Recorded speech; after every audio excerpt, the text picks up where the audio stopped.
So guys बीटीटीएच के इस episode की शुरुआत में हमें शाओयान और फैनलाओ के बीच में होने वाली फाइट को दिखाया जाता है, जहां पर फैनलाओ शाओयान को मारने के लिए अपनी इविल पावर्स को यूज कर रहा था। तो शाओयान उससे कहता है कि अगर तुम अपनी ये जिद नहीं छोड़ोगे तो तुम्हारे बेटे की तरह तुम भी मेरे ही हाथों से मारे जाओगे। तो फिर फैनलाओ शाओयान से कहता है कि हाँ, मैं जानता हूँ कि मैं तुम्हें नहीं हरा पाऊंगा, लेकिन मुझे मारना तुम्हारे लिए इतना भी ज्यादा आसान नहीं होने वाला। तो शाओयान उससे कहता है कि मैं तुम्हारे इन पुराने तरीकों के बारे में अच्छे तरीके से जानता हूँ, और वो अपने केवल एक ही अटैक से फैनलाओ को बहुत ही ज्यादा इंजर्ड कर देता है। तो फैनलाओ कहता है कि जब मेरी टीम यहाँ पर आ जाएगी तब तुम यहाँ से बचकर नहीं जा पाओगे, क्योंकि सही समय आने पर मैं तुम्हारे 1000 टुकड़े कर दूंगा। लेकिन शाओयान फैनलाओ से कहता है कि मुझे तो ऐसा नहीं लगता कि तुम यहाँ से वापस जाने वाले हो। वो कहता है कि यहाँ से भागने के लिए तुम्हारे पास पहले मौका था, लेकिन अब तुम्हारे पास में कोई भी मौका नहीं है। जिसके बाद फिर वो सीधा एक डेडली अटैक कर देता है फैनलाओ के ऊपर, जिससे कि उसके हाथों से निकलने वाले ग्रीन फ्लेम फैनलाओ को पूरी तरीके से कवर कर लेती है, जिससे कि फैनलाओ इतनी ज्यादा एनर्जी को होल्ड नहीं कर पाता, एक ही झटके के साथ में वहीं पर खत्म भी हो जाता है। और जैसा कि शाओयान ने उससे कहा था कि तुम यहाँ से बचकर नहीं जा पाओगे, उसने ऐसा करके दिखा दिया, जिससे कि उसके चेहरे पर थोड़ी सी मुस्कान आई थी। लेकिन वो अपने भाई को देखता है जो कि इंजर्ड था, और उसकी टीम के बाकी के लोग भी ब्लैक अलायंस की टीम के लोगों के साथ में लड़ रहे थे, जहाँ पर लिंगिया और जियान भी अपनी पूरी ताकत लगा रहे थे। और शाओयान इस फाइट को देखकर कहता है कि ये फाइट तो इस तरीके से चलती रहेगी, इसीलिए उसे जल्द से जल्द इसे खत्म करने के लिए कुछ न कुछ तो करना ही होगा। इसीलिए फिर वो चिल्लाते हुए फैनलाओ की पूरी टीम से कहने लगता है कि फैनलाओ अब मर चुका है, ताकि वो ब्लैक अलायंस के लोगों की हिम्मत को पूरी तरीके से तोड़ सके।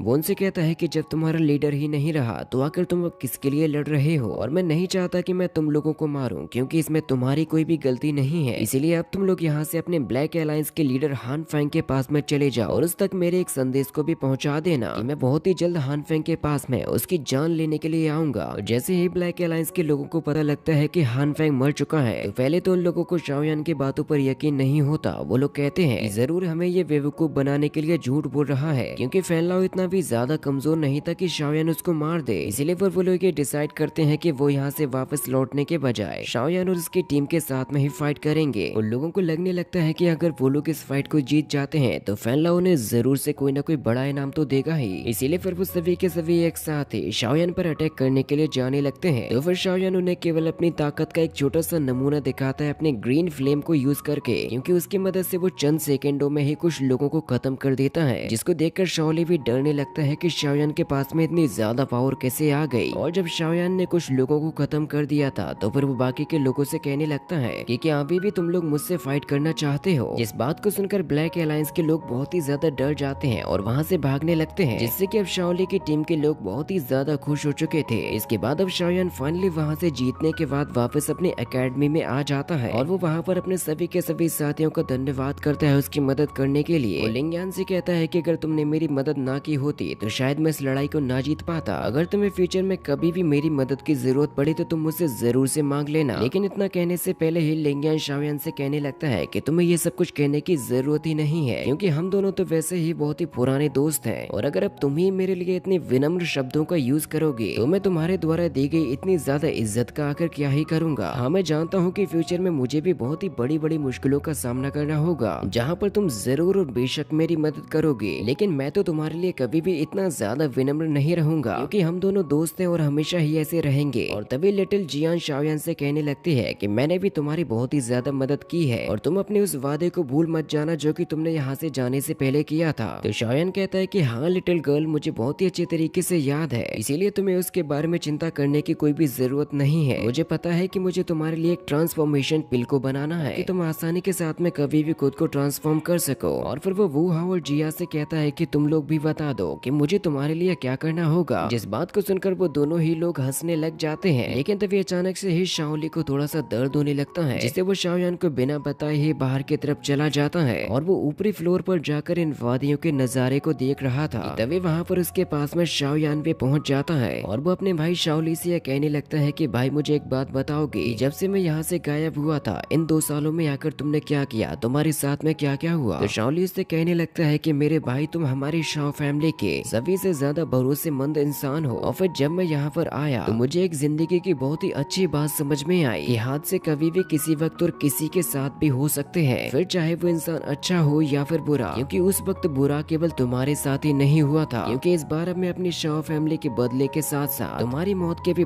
बदले को लेने के लिए गया था, लेकिन मैं भी इस बात पर भरोसा नहीं कर पा रहा था कि तुम अब नहीं रहे। इसीलिए फिर मैंने डिसाइड किया कि तुम्हारी मौत के लिए जितने भी लोग जिम्मेदार हैं, मैं उनके पास में जाकर उन्हें अपने ही हाथों से खत्म करूंगा। लेकिन मैं इसके बारे में भी बहुत अच्छी तरीके से जानता था कि मेरे पास जो एबिलिटीज है उनसे अपने परिवार का बदला लेना तो दो, मैं किसी बड़े इविल को मार भी नहीं सकता था, क्योंकि मैं एक ऐसे दलदल में फंस चुका था जहाँ से निकलने का कोई भी रास्ता नहीं है, जिसकी वजह से फिर मुझे इन डीप माउंटेन्स की शरण लेनी पड़ी, जहाँ पर मुझे एक चीज मिली जो कि मैं तुम्हें दिखाना चाहता हूँ। और वैसे इस बॉक्स पर लिखे हुए शब्दों के हिसाब से इसके अंदर 2 तरीके की ब्लड कलर्ड पिल्स रखी हुई हैं, जो कि एक बड़े फाइटर से लड़ने में हमारी अच्छी मदद करेगा, जिससे कि एक नॉर्मल फाइटर भी किंग फाइटर में बदल सकता है। लेकिन इसको लेने के बाद जिंदगी के केवल 3 साल ही बचेंगे। तो शायन डरते हुए कहता है कि यानी कि तुमने इसी को खा लिया। शायन उससे कहता है कि तुम आके लाइफ सकिंग पिल को कैसे खा सकते हो। तो शाओली कहता है कि मेरे पास में दूसरा कोई रास्ता भी नहीं था। शायन उससे कहता है कि तुम ये अच्छे तरीके से जानते हो कि तुम्हारी इससे मौत हो सकती है, फिर भी तुमने ऐसा क्यों किया। तो शाओली कहता है कि अगर मैं ऐसा ना करता तो मुझे तुम्हारा बदला लेने में ना जाने कितना ही समय और लग जाता, और उसे ये पिल लेने का जरा सा भी अफसोस नहीं होता। वो कहता है कि भाई तुम मेरे बारे में इतनी ज्यादा चिंता क्यों कर रहे हो, क्योंकि मेरे लिए मेरा जिंदा रहना जरूरी नहीं है, मेरी शाह फैमिली का जिंदा रहना जरूरी है। और जिस फर्ज को मैं अपने कंधों पर लेकर निकला था, अब वो पूरा भार तुम्हारे कंधों पर आ चुका है। और फिर शायन शाओली से उस पिल्स के बॉक्स को भी ले लेता है और उससे कहता है कि जब तुम्हें ये बॉक्स मिला तो इसके साथ में और भी तो कुछ मिला ही होगा। तो शाओली उसको एक स्क्रोल देता है और उससे कहता है कि मैं अपनी पावर से इसको खोल नहीं पाया। तो शायन कहता है कि ये जरूर प्रिस्क्रिप्शन होगा लाइफ स्वेलविंग पिल का। शायन कहता है कि ब्रदर तुम चिंता मत करो, मैं केवल 1 साल के अंदर ही तुम्हारे लिए इसका एंटीडोट बना कर दूंगा। शाओली कहता है कि जब तक तुम ठीक हो मेरे लिए तो सब कुछ ठीक है, क्योंकि मुझे एंटीडोट के मिलने और ना मिलने से कोई भी फर्क नहीं पड़ता।